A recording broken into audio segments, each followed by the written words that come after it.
অধিকাংশ মানুষের জন্মদিন মনে হয় এই বছরের শেষ দিকে।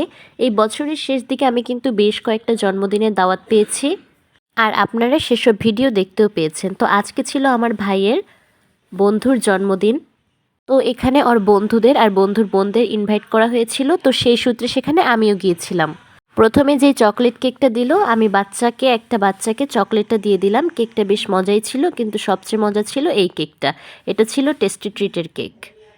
তারা খাবার দাবারেরও বেশ আয়োজন করেছিল, তো আমরা খেতে বসে গেলাম। তো মেনুতে সর্বপ্রথম ছিল ডিমের কোরমা। তো ডিমের কোরমা লেবু দিয়ে চিপে খেতে কিন্তু খুবই মজা লাগে। আর এরপরে ছিল চাইনিজ ভেজিটেবল।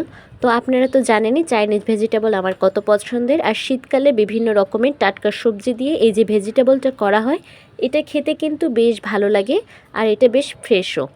এরপরে ছিল মুরগির রোস্ট। তো মুরগির রোস্ট খাওয়ার পরে ছিল গরুর কালাভুনা। গরুর মাংসের ঝোল হলে আমি নিতাম না, কিন্তু কালাভুনা তো আমার বেশ ভালোই লাগে। এরপরে গরুর কালাভুনাটাই কিন্তু সবচেয়ে বেশি মজা ছিল, আর ছিল কোক। আজ এই পর্যন্তই।